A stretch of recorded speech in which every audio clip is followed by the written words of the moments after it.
साथियों, स्वागत है आपका GSIQ पे। और इस वीडियो में हम बात करने वाले हैं नगर पालिका अध्याय सेकंड की। ठीक है, अध्याय नंबर 2 है जिसकी धारा 3 से 50 तक है।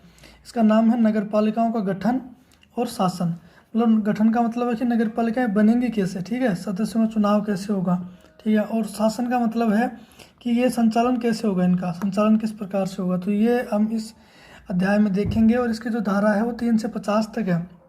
इससे पहले जो हमने चैप्टर पढ़ा था, इससे पहले वाले वीडियो में हमने देखा था अध्याय फर्स्ट, ठीक है, अध्याय प्रथम देखा था। इसमें हमने देखी थी धारा 1 और धारा 2। हालांकि ये जो अध्याय फर्स्ट है ये अपने सिलेबस में नहीं है, ठीक है, लेकिन इस अधिनियम को पढ़ने के लिए धारा 1 और धारा 2 पढ़ना जरूरी है, क्योंकि धारा 2 में इसका संक्षिप्त नाम दिया हुआ है, ये एक्ट कहाँ कहाँ लागू होगा ये बताया गया है, और ये कब से लागू होगा ये बताया गया है। धारा 2 में इम्पोर्टेंट जो पारिभाषिक शब्दावलियाँ हैं वो बताई गई हैं, जो कि इस एक्ट को पढ़ने के लिए आपको ज़रूरी है पढ़ना, क्योंकि बीच बीच में वो शब्द आएंगे तो उनका अर्थ आपको पता होना चाहिए। तो चलिए चलते हैं इस वीडियो की तरफ। और इस वीडियो में हम पढ़ेंगे अध्याय 2।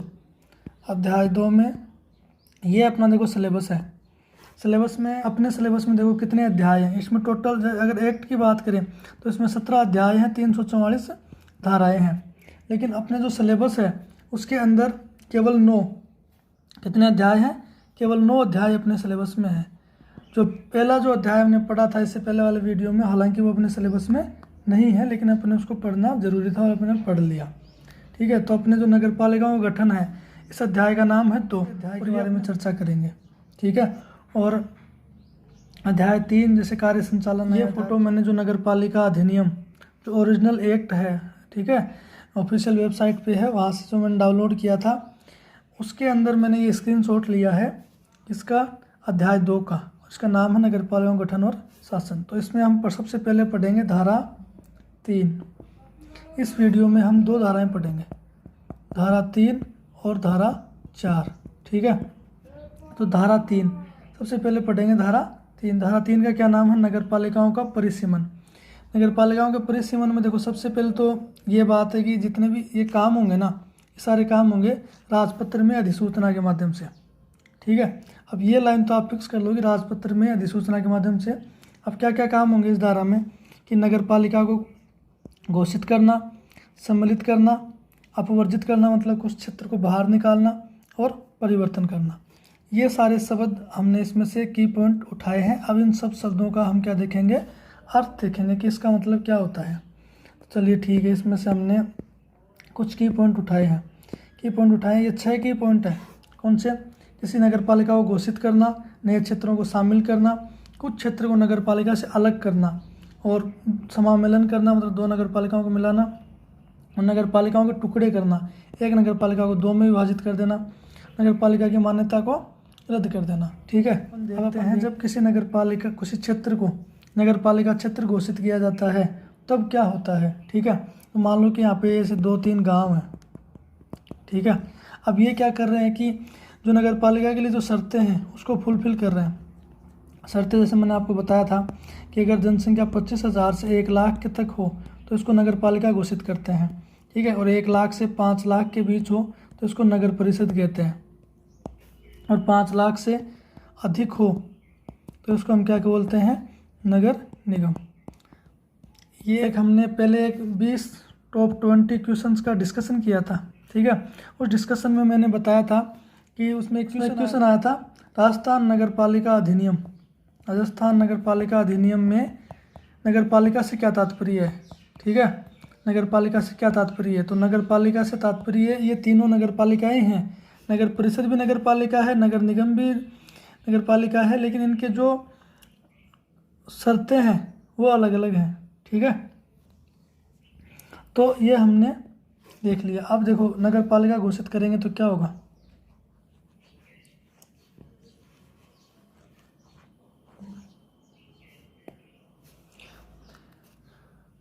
अब मान लो ये 2-3 गांव हैं, और इन 2-3 गांवों में क्या हुआ कि नगर पालिका की शर्तें फुलफिल कर रहे हैं, तो सरकार क्या करेगी, राजपत्र में अधिसूचना जारी करेगी। राजपत्र में अधिसूचना जारी करके इसको आज से नगर पालिका क्षेत्र घोषित कर दिया। नगर पालिका क्षेत्र घोषित कर दिया तो देखो यहाँ पे कुछ अध्यक्ष भी होंगे, कोई उपाध्यक्ष भी होगा, ठीक है, सदस्य भी होंगे। तो इनके बिना काम कैसे चलेगा, ठीक है, इसका संचालन कैसे होगा। तो जब ये नगर पालिका घोषित की जाएगी तो उसके 6 महीने के अंदर अंदर, 6 माह के भीतर भीतर क्या करवाना पड़ेगा, इनको चुनाव करवाने पड़ेंगे। ये आप ध्यान रखना कि कितने माह के अंदर चुनाव करवाने पड़ेंगे, 6 माह के अंदर। तो नहीं कोई अगर किसी क्षेत्र को नगर पालिका घोषित करते हैं तो क्या होगा, 6 महीने के अंदर क्या करना पड़ेगा, चुनाव करवाने पड़ेंगे। अब अपन देखते हैं कि अगर किसी क्षेत्र के अंदर किसी नगर पालिका में नए क्षेत्रों को शामिल किया जाता है तब क्या होगा, ठीक है। तो मान लो कि ये कोई नगर पालिका है और इसके पास ये क्या है, दूसरा क्षेत्र है। अब इन्होंने क्या किया, इस क्षेत्र को, ये क्या है, नया क्षेत्र है और ये है नगर पालिका। अब इस क्षेत्र को इन्होंने क्या किया, इसमें शामिल कर लिया।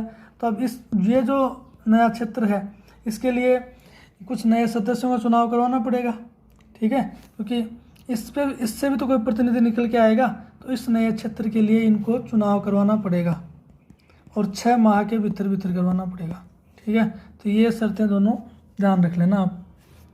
अब अपन देखते हैं कि अगर किसी क्षेत्र में से नगर पालिका क्षेत्र में से कुछ क्षेत्र को बाहर निकाल दिया जाए, जैसे ये कोई नगर पालिका है, इसका ये जो एरिया है इसको बाहर निकाल दिया गया, तब क्या होगा। अब मान लो कि इन्होंने, ये नगर पालिका थी और इसमें से मान लो कि 4 वार्ड बाहर निकाल दिया, ठीक है, 4 वार्ड बाहर निकालेंगे तो ये जो 4 वार्ड हैं यहाँ से कुछ सदस्य चुनकर आए होंगे, ठीक है, इन 4 वार्डों से। तो अब जैसे ये क्षेत्र इससे अलग होगा तो 4 वार्डों से जो सदस्य चुनकर आए हैं उनकी सदस्यता भी रद्द हो जाएगी, सदस्यता क्या हो जाएगी, रद्द हो जाएगी। तो जब किसी क्षेत्र को नगर पालिका क्षेत्र से अलग करेंगे तो तब क्या होगा, उसके जो सदस्य हैं उनकी सदस्यता रद्द हो जाएगी। अपन देखते हैं आगे है कि समामेलन करना। समामेलन मतलब ये 2 नगर पालिकाएँ हैं, ए है और ये बी है। अब इन दोनों को क्या कर रहे हैं, जोड़ रहे हैं। अब इन दोनों नगर पालिकाओं को जोड़ेंगे तो मान लो कि ये बी जो नगर पालिका है उसको ए में हम मिला रहे हैं, ठीक है, मिला रहे हैं। तो ये जो बी नगर पालिका है इसके भी कुछ सदस्य होंगे, इसका भी कोई अध्यक्ष होगा या फिर कोई उपाध्यक्ष होगा, ठीक है। तो ये सदस्य कहाँ जाएंगे, तो ये जो सभी सदस्य हैं ये इस नगर पालिका के क्या माने जाएंगे, सदस्य माने जाएंगे। समझ में आ गया। अब जब 2 नगर पालिकाओं को मिलाएंगे तो क्या होगा, इस नगर पालिका के सभी सदस्य अब इस नगर पालिका के क्या माने जाएंगे, सदस्य माने जाएंगे, ठीक है। अब हम देखते हैं कि अगर किसी नगर पालिका के 2 टुकड़े कर दिए जाएं बीच में से, समझ रहे हो, दोनों में बांट कर दिए जाएं। मान लो ये नगर पालिका है और इसको तो 4 टुकड़े कर देते हैं, 2 नहीं करते, 4 कर देते हैं बस। जैसे एक टुकड़ा ये हो गया, दूसरा ये, तीसरा ये, चौथा ये। अब इन्होंने क्या किया, 4 टुकड़े किए और इन 2 टुकड़ों को मिलाकर एक नगर पालिका बना दी और इन 2 टुकड़ों को मिला करके एक नगर पालिका बना दी, ठीक है। तो अब क्या करेंगे कि ये जो नगर पालिका है ये नई नगर पालिका बनी है, ठीक है, इसके सदस्य और इसके भी जो सदस्य होंगे, ठीक है। अब ये दोनों मिलकर के क्या करेंगे, अपने में से किसी अध्यक्ष का, उपाध्यक्ष का और ये चुनाव कर लेंगे। ऐसे इस वाले एरिया के जो लोग हैं वो भी अपने में से अध्यक्ष और उपाध्यक्ष का चुनाव कर लेंगे। तो ये हो गया जब कोई नगर पालिका क्या हो, 2 टुकड़े हो जाएं उसके। अब हम बात करेंगे किसकी, जब नगर पालिका की मान्यता को रद्द कर दिया जाए।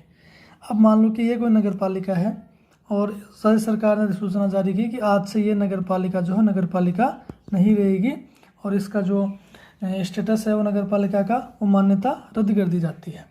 तो अब क्या होगा, तो अब वही गाना कि अध्यक्ष नहीं रहेगा, उपाध्यक्ष नहीं रहेगा, ठीक है, सदस्य नहीं रहेंगे। यहाँ तक समझ में आ गया। अब चलो नेक्स्ट चलते हैं। सीमा चिन्ह का मतलब ये है कि ये मान लो कोई नगर पालिका है और ये दूसरी नगर पालिका है। अब इस नगर पालिका का क्षेत्र यहाँ समाप्त हो जाता है, ठीक है।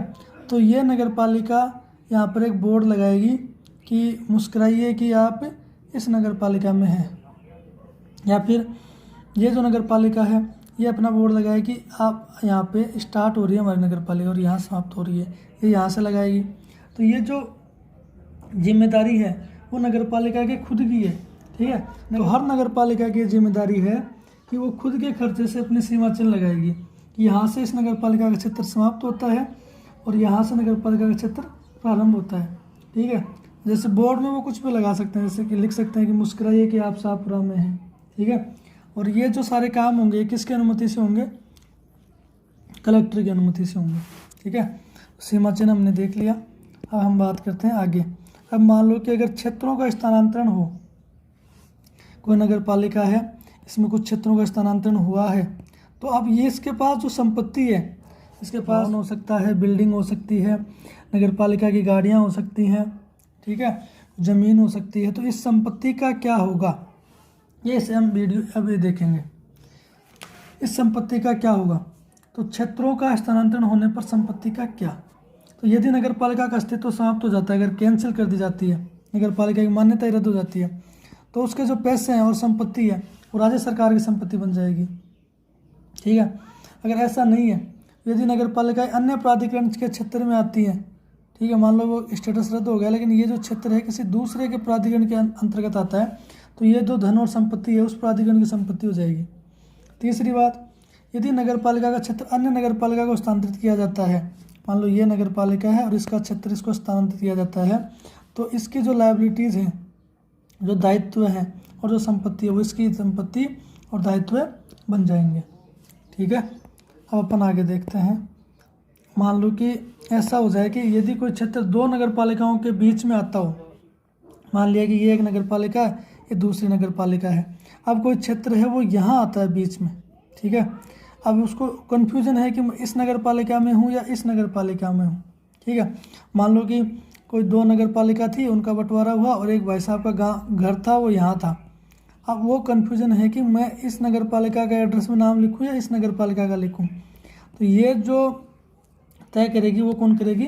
राज्य सरकार अंतिम स्थिति जो है स्पष्ट करेगी और बोलेगी कि भाई साहब तुम इस नगर पालिका में आते हो, तो कन्फ्यूज होने की ज़रूरत नहीं है। अब हम देखते हैं कि नेक्स्ट स्थिति में क्या होगा। जब नगर पालिकाओं में ग्राम क्षेत्र का स्थानांतरण करने की स्थिति हो तब क्या होगा?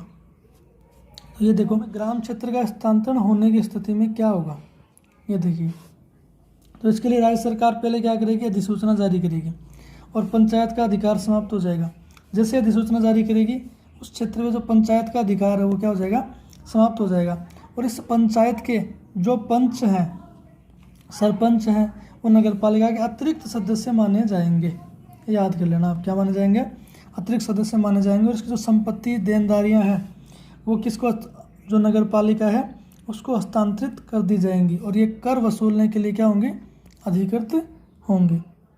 समझ में आ गया कि भाई कोई नगर पालिका है, अब ये कुछ गांव का क्षेत्र है और ये गांव का क्षेत्र इस नगर पालिका में स्थानांतरित कर दिया गया, ठीक है, और इस गांव को इसमें मिला लिया गया। तो इस गांव के कुछ लोग सरपंच होंगे, कुछ पंच भी होंगे, तो उनका क्या होगा? तो उनको इस नगर पालिका का अतिरिक्त सदस्य माना जाएगा, ठीक है। यहाँ तक समझ में आ गया। अब आगे देखते हैं। आगे है धारा नंबर 4। धारा नंबर 4 ये कहती है कि नगर पालिका बोर्ड को अधिनियम के ऐसे उपबंधों से के परिवर्तन से छूट देने की शक्ति जो उसके लिए अनुपयुक्त हो। इसका क्या मतलब है? देखो, जो नगर पालिका एक्ट है ये बहुत बड़ा एक्ट है, ठीक है, तो इसमें खूब सारी धाराएं और खूब सारे नियम हैं। अब नगर पालिका के लिए ये पॉसिबल नहीं हो पाता कि वो सारे जो रूल्स हैं और जो नियम हैं उनको एज इट इज़ फॉलो करें। कुछ नगर पालिका की परिस्थितियाँ अलग होती हैं तो कुछ नियमों को फॉलो नहीं कर पाते हैं, ठीक है। तो इस वजह से क्या होता है कि ये जो नगर पालिका है ये राज्य सरकार से जाके अनुमति जो विनती करेगी, रिक्वेस्ट करेगी कि साहब ये जो रूल है ये हमें दिक्कत कर रहा है और इसको फॉलो करने में हमें दिक्कत आ रही है। तो राज्य सरकार जो है वो इनको इसमें छूट दे देगी कि कोई बात नहीं, तुम इस नियम क्या करेगी, उनको इस नियम से क्या दे देगी?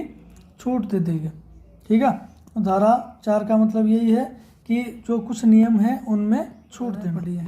धारा 3 और धारा 4, तो मैं इसको समरी कर देता हूँ। धारा 3 में क्या है? किसी राज्य सरकार जो है वो राजपत्र में अधिसूचना जारी करके, राजपत्र में क्या करेगी? अधिसूचना जारी करके किसी क्षेत्र को घोषित कर सकती है, नगर पालिका क्षेत्र घोषित कर सकती है, ठीक है। उसमें कुछ क्षेत्र को शामिल कर सकती है, कुछ क्षेत्र को बाहर कर सकती है, ठीक है। 2 नगर पालिकाओं को मिला सकती है और जो नई नगर पालिका है उसका स्टेटस भी रद्द कर सकती है। ये तो किस में देखा था हमने, धारा 3 के अंदर। और धारा 4 में हमने क्या देखा था कि जो नियम है उनसे छूट देना। धारा 3 में एक हमने देखा था सीमा चिन्ह, जो कि कलेक्टर की अनुमति से नगर पालिकाएँ अपने खुद के खर्चे से लगाएंगे, ठीक है। तो ये हमने इस वीडियो में देखा है। अब नेक्स्ट वीडियो में हम धारा 5 और धारा 6 की बात करेंगे, ठीक है। तो इसलिए मिलते हैं नेक्स्ट वीडियो में। धन्यवाद।